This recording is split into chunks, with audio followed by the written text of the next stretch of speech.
Hey, what's up, Tony Grasso? What's up, Wythe, Marschall? How's it going? Happy snow day here in Philadelphia. I don't know if it's snowing in Tallahassee. That would be probably No, funny. I'm painting in plein air today, so just another typical day, another typical day in Tallahassee, Florida. Yeah, if we were in plein air, we would be in like a foot and a half of snow. So yeah, we just thought we'd hop on the stream and do some general updates because we're both working Mhm. on the next phase of Danse Macabre medieval horror role playing products. Game pieces. So in this case, a book that's a mega dungeon campaign setting and needs art and maps and such. So we thought, Mhm. why don't we share some of that process?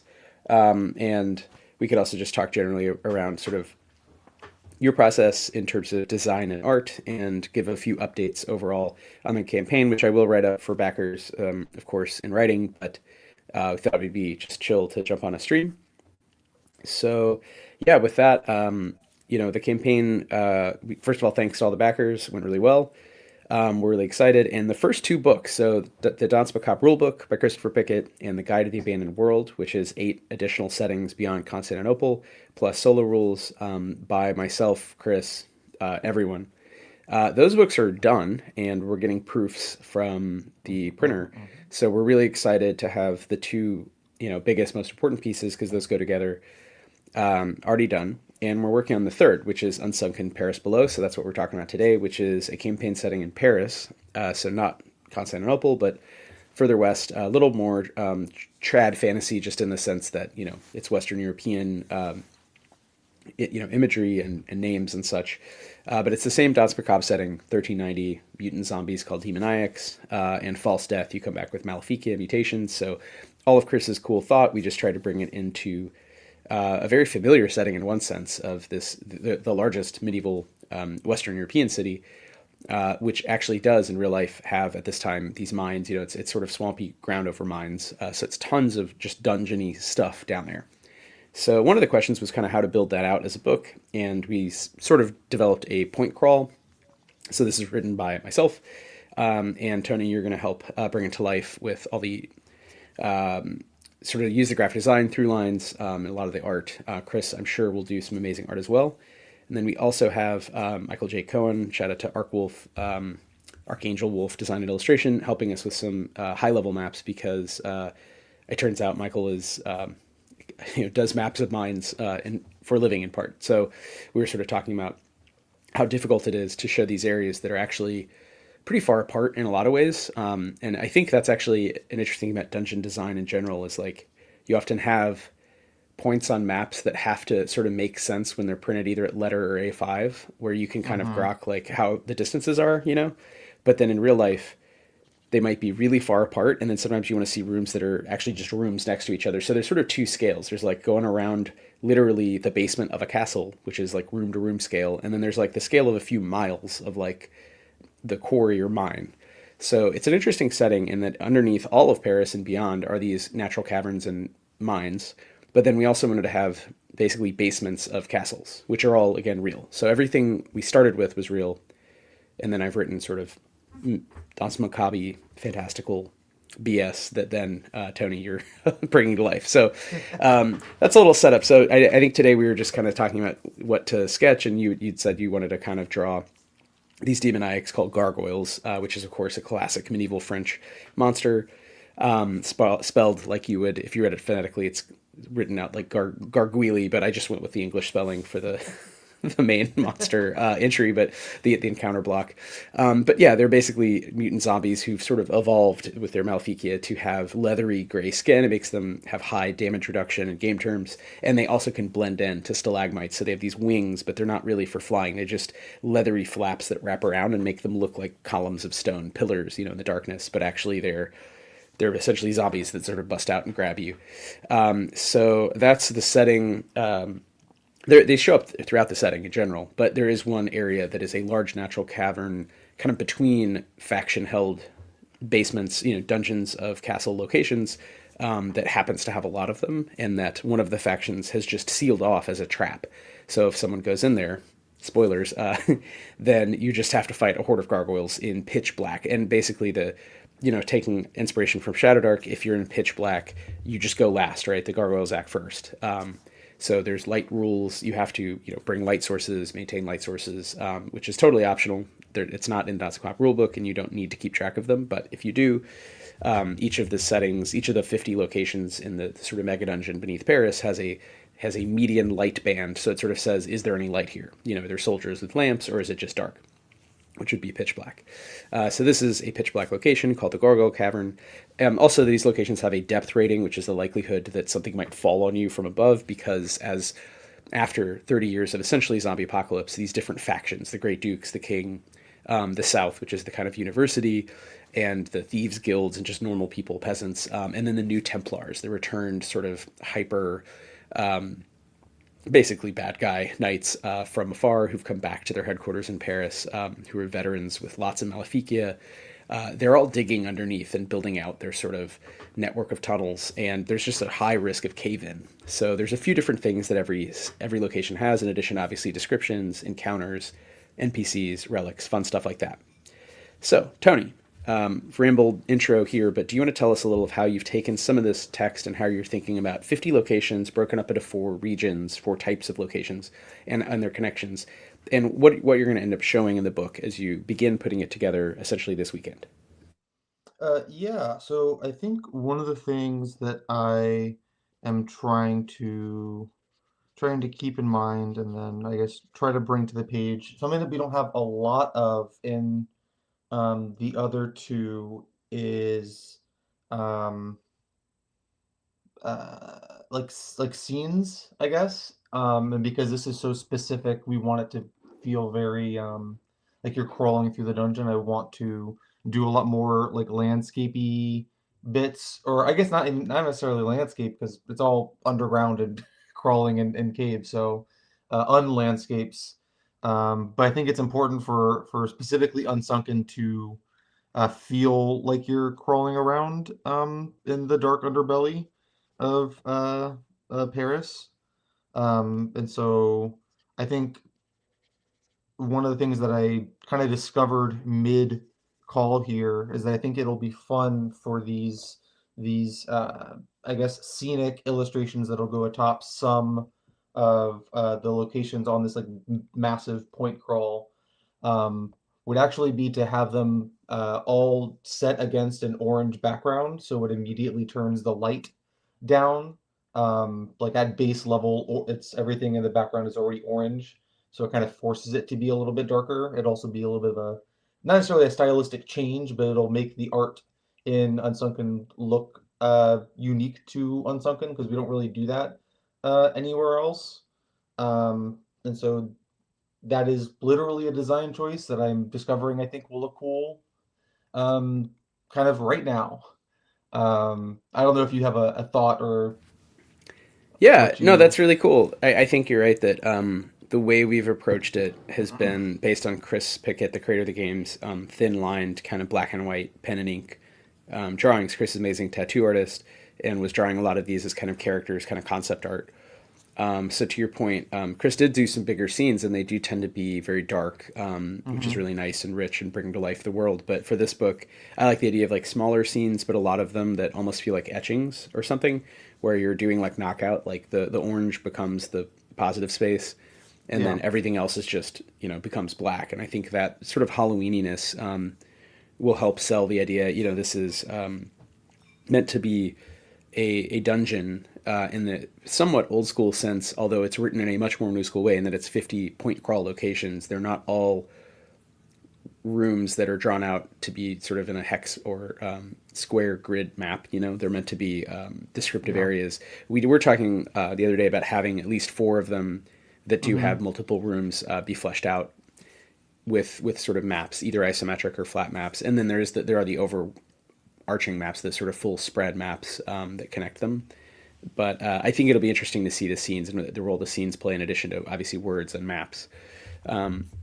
Here, of course, you're definitely getting a sense of depth and scale, which I think is important because it's not a dungeon that's the sort of bog standard D&D like everything is a unit of like 5 foot by 5 foot passages or rooms that can be multiples of those, which is really neat for people doing kind of Patreon style maps.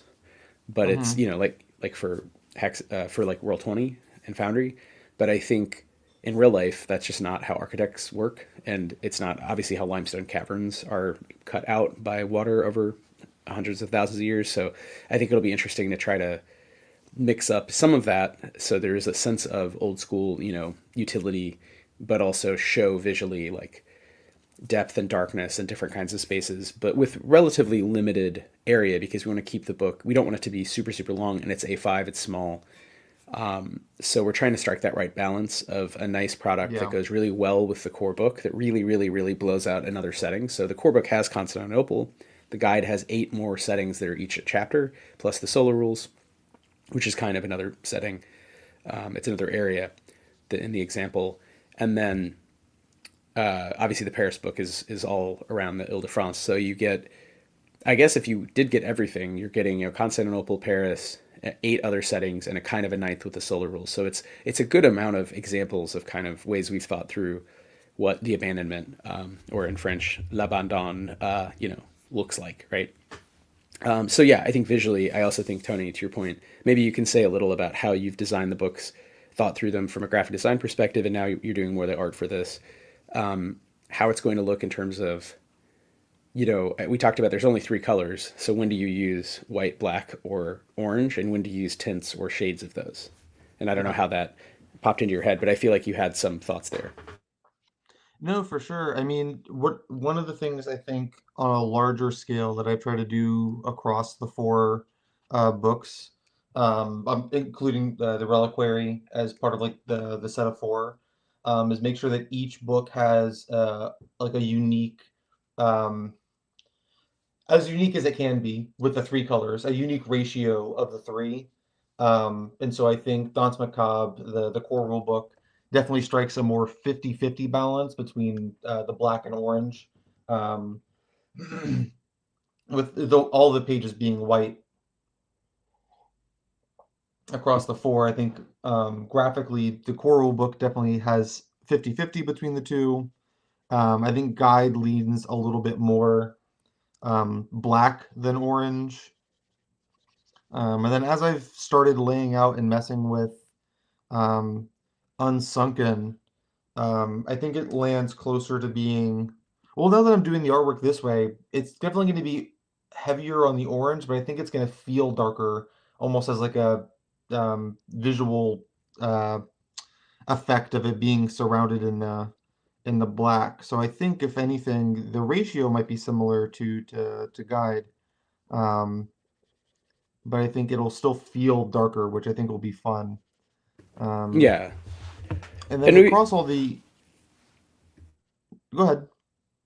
oh no, sorry, I was just going to interject that sometimes darkness is this, like, it's not always visually how much black is on the page. It's like how much themes are brought forward or Yeah. the style. So sorry, go ahead. I didn't mean to interrupt, just agreeing. No, no, that's a good point because I was gonna say that across the style between me, Ethan, and Chris, like there's more or less variance, I think, in how we try to depict some of the world. Um, and to your question about like when do we use like gradients or tints of a color, um, I've tried to stick to just doing like black, white, and then like one tint of gray, and then um, a couple of like halftones or screen tones in between, to I guess give the effect of uh, well, kind of one of Chris's I think inspirations was to have it be a little bit more like manga inspired. Some of the initial art style, I think still reads through with all the artwork. Um, but I haven't used a bunch of tints and shades. And then I know Ethan's work tends to have more of a blurred line between like hard blacks and hard whites.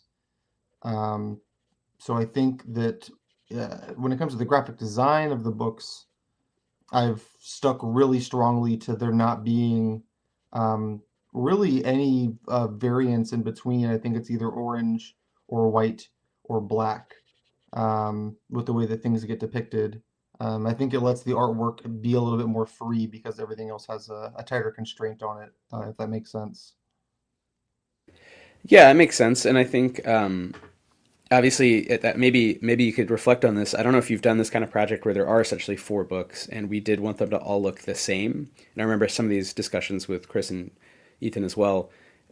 But they also have to look different enough where they're not kind of Mm-hmm. boring. Like the design can evolve. There can be distinct sort of not even really sub brands in a strict sense, but just like somewhat different looks across the books. But they all still feel like, oh right, it's the same game. Because we do want the books to come together. They're not, and none of them are superfluous or total add-ons. I mean, the Reliquary was an add-on for the Kickstarter, but it still is very useful for GMs, right? So it's Yeah. 100 plus relics. Unsunken very much was, we thought from the beginning, because Chris had wanted to set the game in France originally, and so we had ideas about that.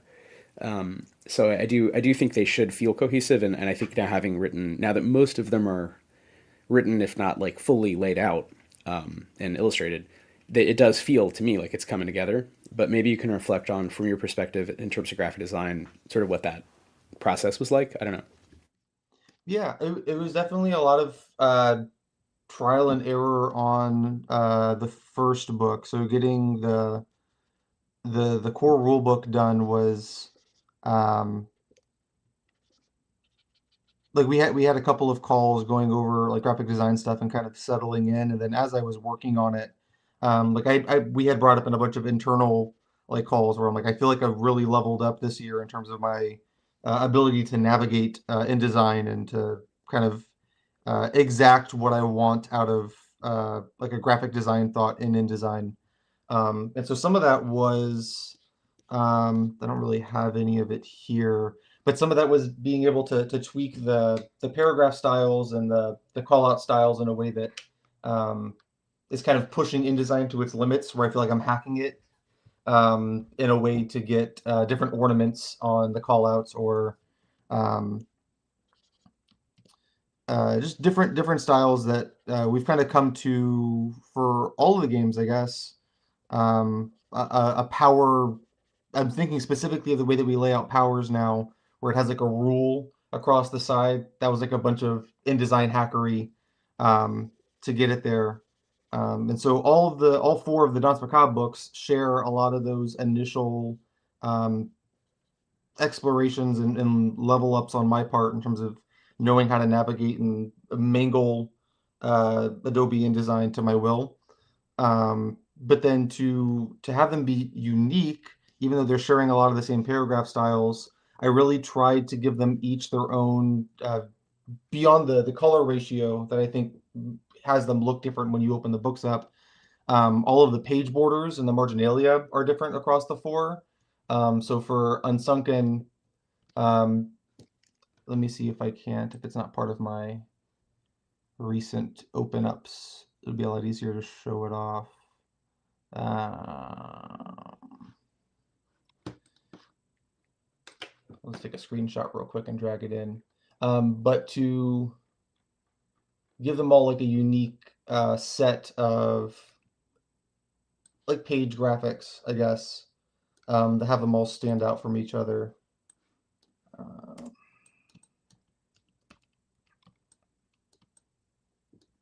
so Right.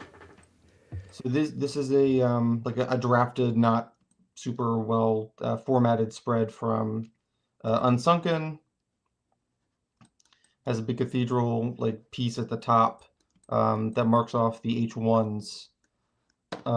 Where with the reliquary, not that reliquary. And I've when we say gone. H1s, we mean chapter titles. So here, the chapter title is getting like a unique look for the book that's Mhm. different from the other books, but still graphically, right? Same color palette and all that. With the reliquary, I want to go much more like just black and white. So here, I've kept it much simpler, but the page sightings, the margins are, it's going to read like they're all part of the same bit, but they're all going to feel different. And then if we open up the guide,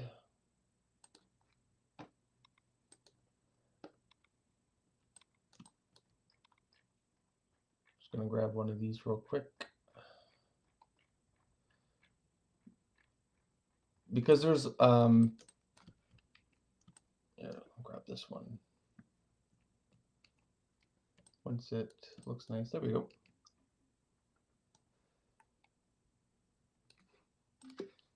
Give everybody a sneak peek at a spread or two. But this being at like basically the same kind of page from each of the three books that aren't the the rule book itself. Um, they all have like a similar layout, similar formatting, but it should all feel distinct in terms of like the color ratios on them, the specific ornamentation that I've gone with for each. Um, and then Yeah, that's here great. you can see the mangling of InDesign to get these H3s and these author callouts to be a bit fancier and to have ornamentation that doesn't have to be typically hand placed each time. These are just kind of built into the way that the paragraph styles are, which makes making the layout look nice and fancy really easy if you just put in a bunch of um, InDesign strangling beforehand to to get it to bend. Yeah, and that's a big thing with multiple books, right? And many like pages because it adds up. Even though it's A5, and these books aren't terribly long. It is ultimately four books. Even if Reliquary is basically a zine, you add all the front matter and back matter, so the covers, the credits pages, anything like that. You know, in the main book, we have Kickstarter acknowledgments, different kind of reference materials. You know, the character sheet. So it's a lot of graphic design, a lot of pages, and to your point about style, if you can automate that, so it's what's called Mm-hmm. for people who haven't used InDesign or programs like this, you can set up paragraph styles where every single time you use that style, a paragraph will look the same, and that can cover a lot of things with text. To your point, it can cover ornaments because you can do borders and shading and fancy, like swoops to the way that the borders kind of appear, so they're not just sort of it's like a box, but it's a box with truncated corners or double borders on some edges and not others. So you've played with a lot of that and set up these styles so that essentially the books will have this continuity of graphic design, but then to your point, you've drawn different unique sort of repeating page borders and ornaments at the top, and for the H1s, the chapter titles for the different books. So they're graphically in the same family, they're using the same paragraph styles, but they have these different specific ornaments which are drawing from medieval design. And I think it was really cool that you and Chris got together and looked at so much real reference. So everything started from real medieval, essentially illuminated manuscripts. And at this time, like in Western Europe, this is the radiant Gothic, right? It's this time of a weird mix of it is kind of maximalism in one sense of like a lot of ornament stuff's getting filled in, but there's a lot of minimalism too. So that's again at the edge of the page, and there'll be large areas that are just text or are left blank. And then with architecture as well, you have like buildings that have all this interesting, stained glass and these very complicated architectural features, buttresses and stuff. But really, the effect is to go in and have this minimalist, like it just sort of draws the eye up, and you're in kind of you're ascending to heaven. So it's not meant to be in your way in that sense. So I think it's interesting to have the graphic design of a contemporary book try to like take some of those elements or mirror them. And I think it was cool that you guys like thought through that, and that you've now been able to pull it across four books, which is I think new for all of us since we've worked on Yeah. individual projects together, but not really like, hey, here's like four whole books. Even again, the Reliquary is a zine; it's short, but it has a distinct look, as you're saying, and it needs to be part of a family of books, so that if you did get the three books and the zine, they all sort of stand nicely together. They look the same, and frankly, Yeah. from a like GMing point of view, you want to know where stuff is. You want to not get confused by graphic design choices, which we've talked about before. The sort Mm-hmm. of Merkborg world can be really beautiful, but really annoying as a GM, where you're like, I don't know what I'm 100%. looking at. I don't know where to find the rules. So I think we all aligned on that, and we're like, it's cool, but we're gonna try to. In a weird way, we went more minimalist, which we tend not to do in certain ways. But I think this project ended up very clean because we felt like yeah, we just want we want people who don't know the system to feel like it is an easy system to learn. It's not complicated. And the same with the dungeon book. I want them to be like, you don't need to know history. It's 50 locations underground that you can have these different plots. There's sort of through lines, and lots of sort of quest hooks and stuff, but I don't want it to feel like a history book, right? I want it to feel like an old school D&D, like dungeon crawl. So with that, are there other things you wanted to touch on with Unsunken and graphic design and art as you're just beginning to kind of look at the as yet unedited but nearing completion manuscript?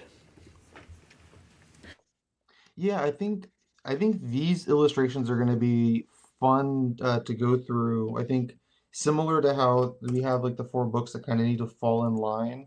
Um, there really aren't too many places in the other books where we have like a uniform like cutout space where we need to do like a number of images with like different compositions, different images.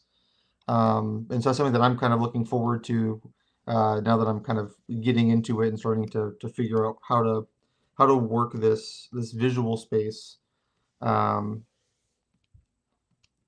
is doing a bunch of these, having them look unique, but then also trying to pull in some of the stuff from your descriptive text, so it's not just like an entirely unrelated like image up at the top, um, which is a thing that sometimes bothers me when I'm not like in our books, but just in general.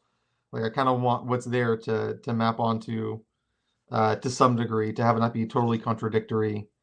Um, and so having the reins on that is exciting on my part to varying extents. And then I'm also looking forward to trying my hand in figuring out how we're going to do what we were talking about earlier was the smaller regional maps.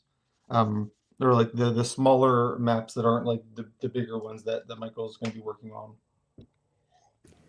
Yeah, I mean that's something maybe we don't have enough to go on today, but I do think it'll be cool to pick, like we said, maybe four bigger ones, and maybe there's a couple other rooms where once you have the style down, like we said, it's somewhat time dependent, but you can bang out like the room if it's got a couple of rooms, right? You can sort of show the relation of the rooms because I do think visually it's so much less confusing, to have that as a reader.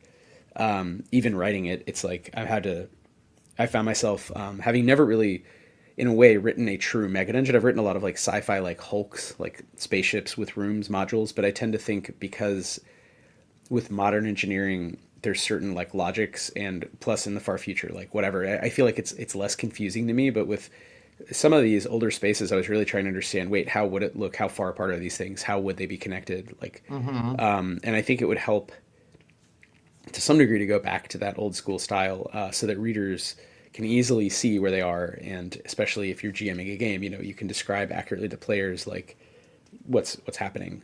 So it would be cool if we can cram in, even if they're very small, like more, and even if it's more of like a not even a map per se, or not even a well rendered beautiful map, but like a sketchy, just like almost diegetic, like sense of direction and scale.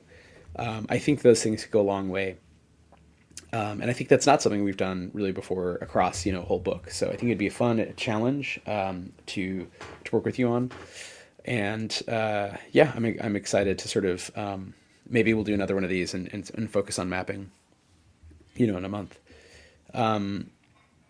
But yeah, I'm really digging the sort of gargoyle look, and that very much is capturing the classic. Like everything in this book is just coming from French history and folklore, with that twist that all of the encounters are effectively mutant zombies, right? They're people who've died and Mm-hmm. returned so many times they've lost their minds. They're just bestial, hungering forces. So I think we can play around with that and think through the kind of Cronenberg logic of distorted bodies, but also like these are not monsters from folklore who are tied to essentially Catholic lore over this much deeper level of Celto-Roman lore.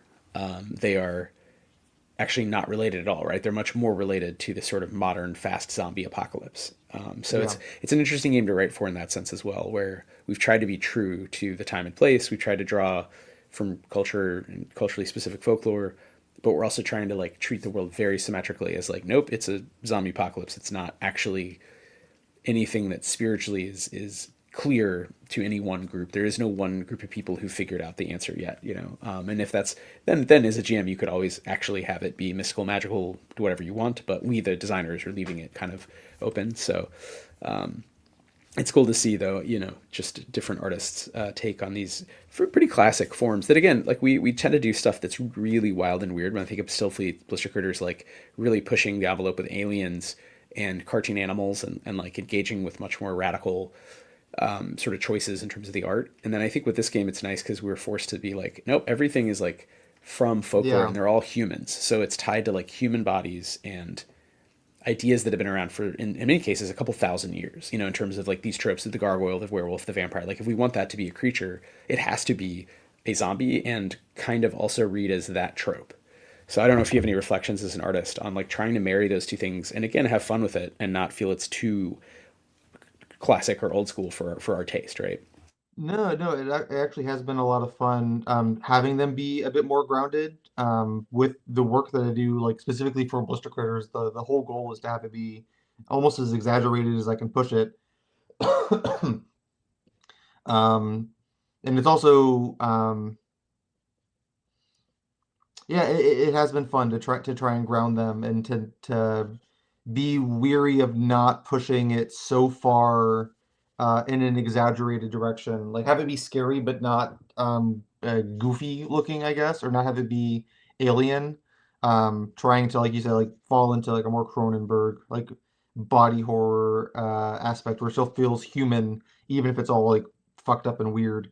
Um, that's been fun to mess with on my part, and then trying to explore the difference in style, trying to blend what I normally do for BC and some of the stuff for SF, where it's a bit intentionally exaggerated.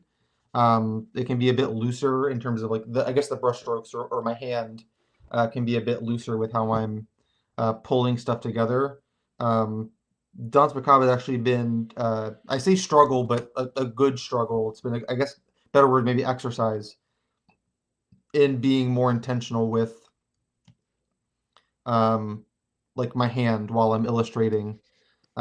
For what I'm right now, I'm just entirely like sketching, and just trying to get it all in place.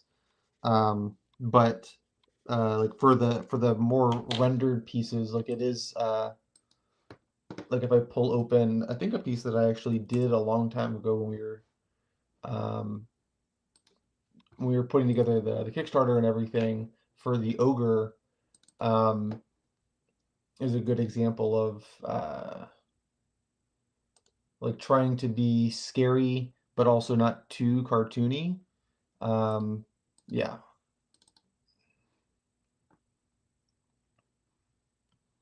Yeah, this is a great one. So the ogre being just someone who's really, really massive, who's become a demoniac. So drawing on the legends of ogres in general, right, which people will know from D&D, but it's a medieval French, you know, word. But how do you show this? Okay, some dude who's really massive died a bunch of times, came back, and is this sort of zombie, but not have it feel like a D&D ogre, right? So I think that's an yeah, interesting challenge. I like and I love the direction here, the sort of somewhat yeah, very anime or manga inspired features, but I think it still fits into this medieval world. yeah. And then like something about like it's definitely a skill to do like the hatching in a way that still looks good. Um, especially when it's like at scale or when it's at larger scales, it becomes for me, it's not like a technique that I use all that often for a lot of the other stuff that I do. So having it be so prevalent throughout a lot of the DM artwork that I've done um, has been somewhat of a challenge on my part to. Oh, that's not what I wanted. Uh, oh, you know why? Okay. So even with like the samurai illustration that I did, um, like trying to get in like hatching and having it. I don't know. It's a totally different technique for me that I like doing, but definitely feels foreign when I'm working on it. Um, And so trying to get all that together has been a lot of fun. And again, to keep it not not cartoony, not goofy looking.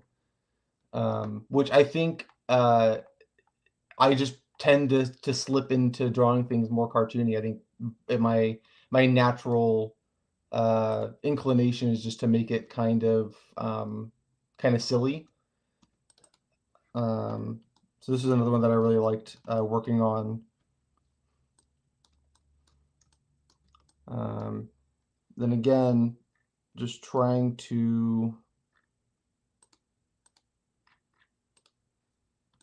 Yeah, and here's the Virkolakis. So these are sort of the brief was basically draw a vampire, but make it fit these original legends in which are really in the West from Greece of blood drinking ghouls, which are actually they kind of give rise to both the strigoi, the sort of classic vampires coming from Italy, and the werewolf, which is merges with the sort of Germanic tradition of wolf men and wolves being a sort of symbol of bestial power and the gods and stuff. So it's interesting how these tropes kind of in real life were merging, and around this time because most people couldn't read and write, but a lot of folk traditions had been communicated now. So there was there's not just the Silk Road, but Persian and Arabic trade and trade across the Mediterranean. The Vikings, the Normans had come all the way to Sicily. So you had sort of like people in the quote unquote Dark Ages 1,000 years earlier were sort of very separated. And then by the High Middle Ages had sort of a lot of kinds of ideas and knowledge had circulated. So I think it's fun to think about like at literally around the year 1400 how people that's kind of how Chris and I talked about it when they were we were talking through the logic of their world and like what monsters we would want to feature in the game, and we just decided on the diegetic like what monsters would people think about when they were dying and that they feared they would become. So their Mm-hmm. bodies in this Cronenbergian way would like show the things they were most afraid of becoming, as they Sure. sort of lost their minds. So I think this is a good example of that, where like it to me it looks almost more like a werewolf, but I think it does communicate hunger and the idea of the Virkalak being the proto like just like in the East it's the like the pret, right, the hungry ghost. Mm-hmm. And here, it's a similar idea, the hungry undead, the person who just can't be satisfied and needs to borrow from the living. So to Bean Man's point, could you have squeezed more teeth in? I mean, I don't know, Tony. I feel like you've still got some here. Raise the There's tune of still teeth, some. but yeah, There's still some space, yeah, and I get that is like a design consideration when some of the demoniacs are like it has like one thing that we're trying to depict, and it's actually a thing that I think about with blister critters as well that isn't terribly unrelated. Um, is the idea is that like these people are dying like a bajillion times and they just keep coming back more and more like fucked up and mutated. It's a little strange to only illustrate them with one mutation. Um, so like I think about that with BC, where it's like you're supposed to be picking up a bunch of mutations. It's kind of weird if I only ever draw them as normal animals with no mutations. It's also kind of strange if like it's supposed to be an older animal and that it's mutated a bunch, or specifically as it relates to DM, these are supposed to be like that they're demoniacs. They're like mutated. They've died enough times to have lost their humanity. It's kind of strange if they only have not one repeated mutation, which I think is weird, but to only have like one horn, but they're a demoniac. And like, well, they're demoniac, they should have a bunch of stuff going on. Or even if not, like, because as a player, you can have three or four, which is why when I went to do the samurai, I wanted to give them like antenna, and like a pig nose, and give them like a multiple eyes. I tried to. I think it's important. I think that players see that you can be a PC, a player character, and still have two or three right. mutations. That is like normal, albeit like strange. And so I try to think about that with BC, and I think it's something that I'm trying to correct for better with future BC artwork. It's something that I've tried to work into the stuff I've done on DM, like with that thought process in mind. I don't know if you have like a comment on that idea. Yeah, I mean, it's not written into the book really, and maybe we could. I don't know, in terms of time and space, how much we want to mess with this stuff. But I do feel like there's a tension there, and we'd have to talk to Chris. It would really be a question for them.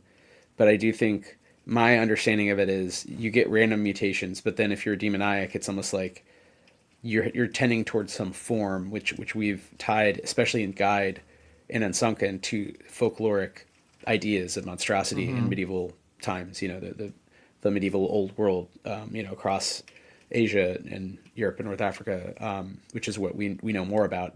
But then in the other chapters, in East Asia and Southeast Asia and the Americas, we've also tried to pull from those ideas. So I think the idea that there's sort of ideal forms, like these platonic forms of monsters, your body eventually becomes, because in my mind, it's like your unconscious, is Mm-hmm. programmed to think of you that way. So like the Pret, I think the word, I don't know how to pronounce it, but the Tectine, the kind of Sasquatch analog in British Columbia. Here, the gargoyle right underground. And I literally wrote it in Unsunken as a rule. So you're more likely to get the stone maleficium and become a gargoyle if you die underground because you're afraid of that. So it's just meant to be a loop. But to your point, it doesn't. There is a tension there, and I think we could either acknowledge it or just be like, it's more of like, because I think a lot of Chris's inspiration, not to speak for them, but is from video games where there's a lot of random elements, but then there are the classic tropes because it's fun. Sometimes you want to fight a gargoyle or whatever. Yeah. And I think manga as well, and even again the original inspirations going back to Hieronymus Bosch depicting demons, right? There are ones that are really, really random. It's like Hieronymus Bosch was the most OSR painter with just random tables of a beak, tentacles, wings, on fire, pitchfork, stabby, weird eyes, just elements. But then there are ones that seem to correspond more to sort of specific tropes. And I do wonder, because at that time, right? I mean, he's painting a little later, but there hadn't been these conversations. There wasn't a sort of cultural teratology, a study of monsters. So, and there wasn't like Gygaxian and Tolkien-esque D&D tropes. So I think it's funny that we're trying to like go back to some original sources. We talked with the folks in the Maniculum podcast, which is great. Shout out to medievalists who play D&D. But we talked about that and the need to go to the original sources because often they're better. They're sort of more interesting. So I think Chris and I were inspired by learning more about actual medieval history, but then there's the tension of, well, we wanted to do random Cronenbergian zombie stuff, but also have these classic tropey like cultural artifacts.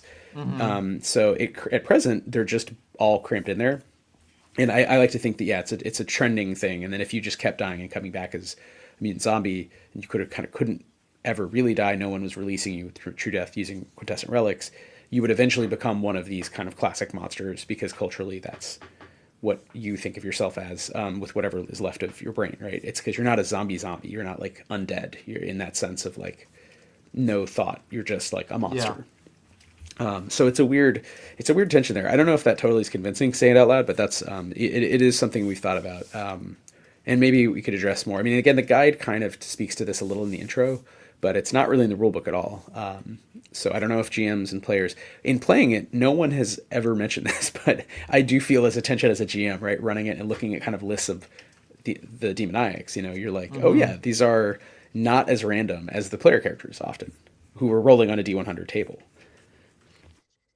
Yeah, but then I think things like in sitio is like I think an example of just like a bunch of random mutations and um I think almost naturally and again in a similar way just because they share like the mutation body horror-esque element like sometimes beasts in blister critters tend to just be a pretty standard like well it's just a really big alligator and like that in itself is like scary because alligators are scary when they're not like mutated and big. But then sometimes like it is just how many weird animal parts can I strap onto like a cat and like make that funky. And so I think that both are I think that both evoke like their own weirdness um that I to what you were saying I think draw on different both like historical inspiration but then just like psychological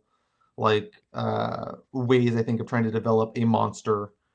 Um, and so I think like naturally because like based on my reading, like the demoniacs are like a result of just like dying over and over and over and over again. I think people will naturally tend towards uh, ones that become more random, if only because like that is the player experience of the maleficia that they accrue being random over time. Um, if that makes sense. Yeah, I mean, I think, and there are, to your point, the Incitio and the homunculus and the homunculus horde, which in French would be homuncule. These guys are the classic. The Incitio is like the human centipede type, just like ball of monsters stitched together, which is totally random rolls. And then the homuncules are the Bosch, little guys, fucked up little guys, Hmm. where their body parts come to life with little, wings and teeth and mandibles and whatever. And I think to some degree, it's a GM choice whether you just always roll randomly and make your own demoniacs, which I think wouldn't be hard at all. We have instructions for that in the rule book, Yeah. and it is a D100 list, so you can't just say I'm just going to roll three D100, pick three things, and say this is the thing you're fighting, and it has other cosmetic mutations. But as a GM, I usually like to pick no more than three powers I'm actually going to use, especially Hmm. depending on is it mono e mono or is it like a horde of things. And I think some of the demoniac forms that are more particular, Virkulakis and the Harpii, the sort of flying flying demoniacs, like I think those can give you some ideas, but you could also imagine just pushing further and saying, okay, well, this one can fly, but also it has these other. I'm going to still roll 3D100 and give it just random features. So it has big Yeah. bug antennae and a tentacle arm and whatever. And that makes it feel, I think, closer to Berserk, the more, and Bosch, the more that you're rolling randomly. If you lean into the culturally specific forms, I think it makes it feel closer to other medieval horror games, of which there are a few. There's not a lot that do a great job in our estimation, frankly, which is why I think many people play more fantastic, not historical games, right? They're Hmm. playing Shadow Dark. They're not playing Memento Mori. We're hoping to sort of pull people from both and say, look, this is best of both worlds. It's really, really fun adventure game, OSR style, but it's actually every single thing in it is based in research. So it has we're not making stuff up wholesale at any point, and that gives it a very different character. I think you can kind of tell right away. Again, you don't have to know any history or learn any, but you can just kind of tell it's weird, it's different. So I think that'll be appealing. And hopefully, I know some Borg players, right? Like Pirate Borg, in part because it is canonically set on Earth. It's not an invented world; it's Earth, so they can Hmm. kind of have fun with their historical knowledge, movies they've seen, right? And from my perspective, you can do, you could push back on like it's the age of empire and colonialism, and you could like fuck that shit up. So I think this is a much earlier era, but it still lets you sort of play with the real world to the degree you want. Otherwise, it just gives you a bunch of fun stuff to mess with. So I think you're right. You can randomize it as much as you want. There's random tables. There's instructions. There's a couple of really random monster types that are treated as kind of primary. And then there's these more specific ones that get sort of a half column with some nice art. So yeah, I'm excited. I'm excited to see what GMs and players do with it. I mean, at the end of the day, we never really know. We've run it enough where I think we do know it's fun, but we don't know Hmm. once it gets out there, fulfills for backers. Hopefully this summer, by this summer, everyone has everything. Certainly the PDFs we're hoping to get out in the next couple weeks for the main Yeah. book at least. So again, people can judge, and we'll have some time between that PDF going out and print. So we can make some minor changes, but I'm pretty happy with it myself. I take it you are as well, and I, not to speak for them, I take it Chris is as well. So I'm excited, genuinely, for everyone to get their hands on the game and really write their own stuff. I know one of our friends in New York is writing some really cool adventures set in Eastern Europe that are playing with history there that we don't know. So it kind of doesn't feel like fantasy, but it's new, right? Reading that stuff, I'm like, I never knew this, and I never knew these stories, this folklore, and so it is really genuinely exciting when people take the setting, the general novum of the abandonment, and wanting to do a kind of serious Cronenberg fast zombie game, but with this historical specificity, and then give it, kind of anime monsters everywhere, right? And when they take it and do their own thing. So I'm excited. I hope other GMs like, run with it, and maybe other artists as well. Yeah, So it would be cool to see some other folks take a stab at doing artwork for it that aren't like on the internal team. yeah, yeah. Yeah, it'd be really cool to see that, and maybe again, if it is able to gather enough players, we can support more stuff. I mean, for now, we're like, let's just make sure these first three books in the zine look really, really, really good. But we obviously have some ideas about other places we can go with it. So with that, we're coming up on time. Just wanted to touch base, do this little update. We might do more of these, just updates with people working on our products, so people can kind of see behind the scenes. We've done a little bit of the live illustration, which is super fun, but we wanted to tie it to like, well, what are we actually doing? I mean, in this case, we're bringing this specific product to life. So for people who backed and wanted to play this mega dungeon, well, I'm almost done writing it. Tony's starting to try to figure out, okay, where do we put the art in the book, right? Which is one first step.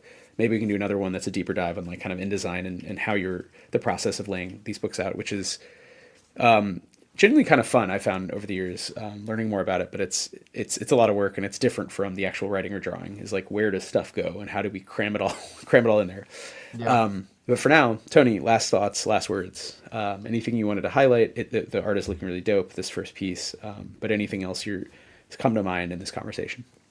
No, I think I'm happy with where this piece is going. It definitely is going to help me set the tone and some like rules, I think, for how I want to arrange these smaller location illos. I do like the black on orange. I think it's going to give everything like an immediately darker feel. Um, and this is like a very early sketch period. So what I would probably do next, we don't have time for today, um, is like turn the opacity way down, and then start going in and doing like nicer, finer line work, similar to here, where like this is like the finished illustration, but here you can see like a larger kind of sketched version that I like what started with, I guess. Um, so a little before and after. That's kind of the stage that we wound up at, given the hour that we spent kind of sketching and talking together. No, that's cool. It's really nice to see the difference. I do like the sketch versions as well. I mean, again, it has that immediacy of a wood block, like etching Mm-hmm. print, where it's got the roughness, but the roughness is charming, and it's not like, oh, you can't draw. It's like you can clearly draw, but it's almost like you're doing it with like a palette knife, just like Yeah, slathering on, cutting stuff away. scratching it So in there. It might be a yeah, cool style to follow for Unsunken, for some of these, for them to be a bit looser. yeah. Yeah. Yeah, not to talk trash about people who've been dead for 1,000 years, but that art at the time was terrible. I mean, for the architectural art, the sculpture was awesome. There's really Yeah. cool stuff. There's one of Saint Denis. Saint Denis is the one of the patron saints of Paris. There's a couple. There's the woman who invented like the prayer marathon. But Saint Denis is a martyr from 250-ish around. He was the bishop of Lutetia in Roman times, and he had his head cut off by the Romans.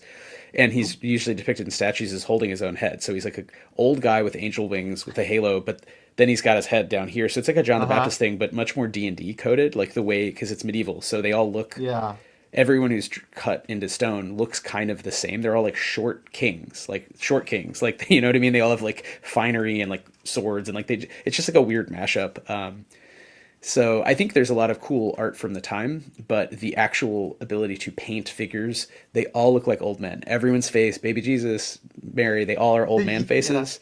Yeah. So it's funny to imagine like even the sketchiest sketch you do is like so much better than what any human in this region did, um, you know, at the time. So very, very fun to kind of again, we're not keeping the book fully diegetic because it would be like, I don't know, I guess handwritten in Latin or something. Yeah. So we are making some improvements. So with that, we will see you in the future. We'll do more of these probably kind of chats about process, just because people like looking at drawings. And Taylor, Z, you're always invited on again to chat about art. And you're a very good artist as well. So thanks for tuning in, Taylor, Bean, and anybody else who's watching. And if you watch this in the VOD, yeah, this is just, this is studio. Big updates. We have Danse Macabre PDFs going out. Stuff is getting print proofed, making our final tweaks. So it's moving right along. I'll write some updates for backers. Thank you so much to backers. Late pledges are open. The price difference is not great, so if you missed the campaign, please feel free to back us in late pledges. And we're really excited to bring this game to life. And Tony, thank you for your time and your graphic design and art. Thanks for having me. It was cool to chat and talk today, and I'm sure we'll be back to do some more sketching and chatting soon. Cool. Well, with that, au revoir. See y'all in the future. All right, later.